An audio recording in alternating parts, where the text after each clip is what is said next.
Hi guys, it's Grant with Big Purple Couch on location at the London Music Hall. I'm here to give you the inside scoop on native Toronto indie rock band Tokyo Police Club. Follow me for all the details.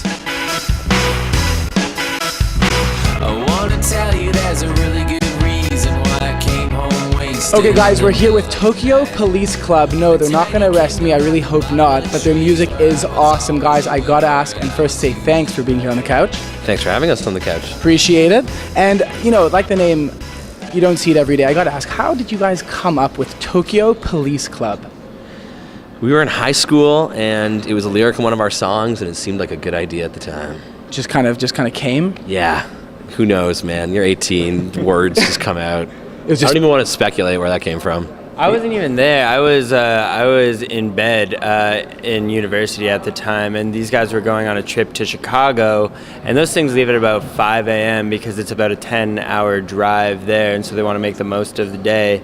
And so I guess you guys were on the bus just talking about the band, and all of a sudden inspiration struck. You guys heard Tokyo Police Club, and you're like, we gotta call Greg. And you called me, and it was like 7 a.m. on a Friday morning after like a Thursday night in university. So I was out, and I couldn't have cared less. It was a good name, but the first time I heard it, I had the taste of last night in my mouth. So it was bittersweet. Now, I know you guys, if I'm not mistaken, you guys did perform, I think 6 days ago at the Junos. Yeah. You closed the show. How was that? Was that awesome? It was an amazing experience, yeah. I mean, as any Canadian musician or band will tell you, playing the Junos is one of the highest honors that you can get. And no, we had a blast. Nothing like that before. You jammed out with a whole bunch of other Canadian bands as well, too. Yeah, I mean, we were sitting relatively close to the Arcade Fire and everybody else. But yeah, it was a little bit daunting to look out from the stage and you see them sitting over here and Shania Twain sitting over there. And you sort of have to close your eyes and focus on playing the song.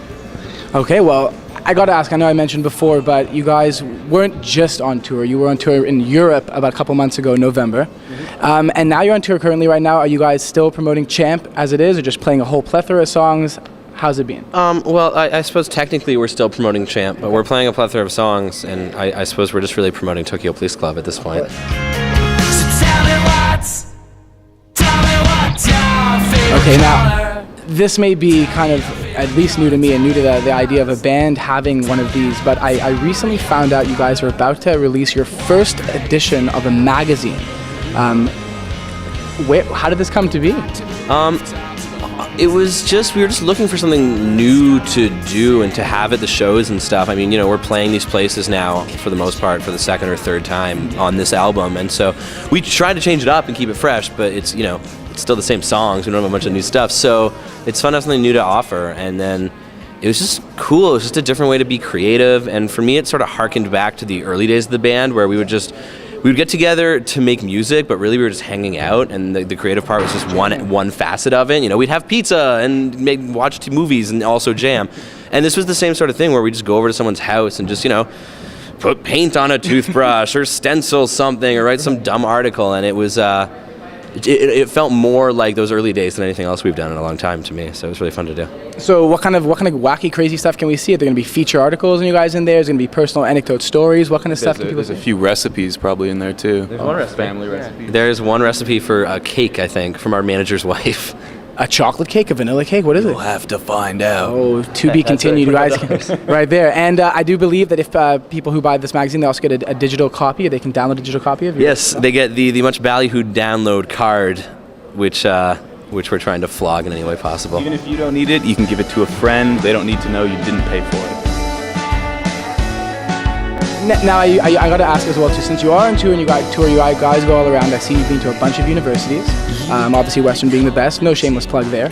I got to say, is there a story, a wacky, a crazy thing you can tell? You guys are always together, obviously, so I got to hear something. Give me something.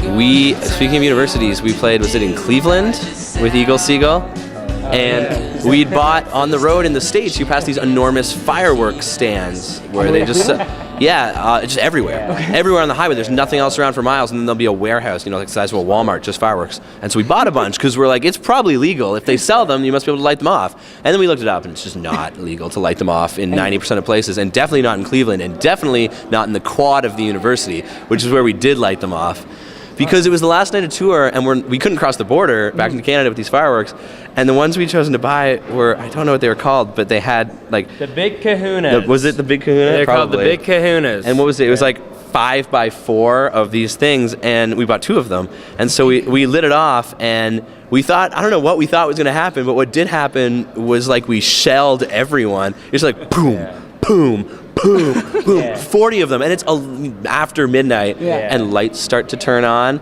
And we're at the same time we're saying goodbye to this band we've been on tour with for a month, and then we hear a siren, and we just jump in the van and cheese it and leave them to take the rap. We were already packed up, and they were still carrying all their stuff out at the time, so they were just at the scene, and they couldn't desert at all. So we have no idea what happened with that night. We don't know if the court has been in session, if they've been acquitted yet or not, but we'll see. Yeah, sorry Eagle Seagull. So note to self, if you're driving to Cleveland and you happen to pass jumbo warehouse fireworks ends, they're not legal to set off. But you can blame it on Eagle Seagull. But you can blame it on Eagle They're a Seagull. great fall band to have. Well, you guys are here in London. You're at the London Music Hall. You're going to have a jam tonight, I'm sure. This is, do you guys know what time number this is in London, Ontario? Because you played here before. Call the office 3 times. 4 times. 4 times call the office, once at Festy Fest. Oh, the Fest. I don't It has know a what name. it's called. There's the It's on London the street. Festival in the summer. It was raining. It was raining, and an insane person in a raincoat danced. And then once We've played at Western parking before. lot, Oh my- outside a radio station. It was for a radio station. I It's think it was for a radio outside a station? different parking lot. Yeah, probably. It was probably the parking district of London. Yeah, I don't know. I remember we played that show in the middle of our first U.S. tour ever. And so we had to drive from Austin, Texas to Birmingham, Alabama overnight, 15 hours to fly to London to play that show specifically so we could get the money to buy a new van, because we ruined that van from driving it 15 hours straight overnight to get from Austin, Texas to Birmingham, Alabama. So thank you, London. You got us on the road. Thanks again so much for being on the couch. The couch? This is one of those modern Swedish sectionals that's just IKEA-esque type not thing. your traditional couch. Yeah. And I hope you rock the house, and I'm sure you guys will. Thanks so much once again. Thank you. Hey, we're Tokyo Police Club, and you are watching the Big Purple Couch. What were those signs? It was just like DJ, like an MC.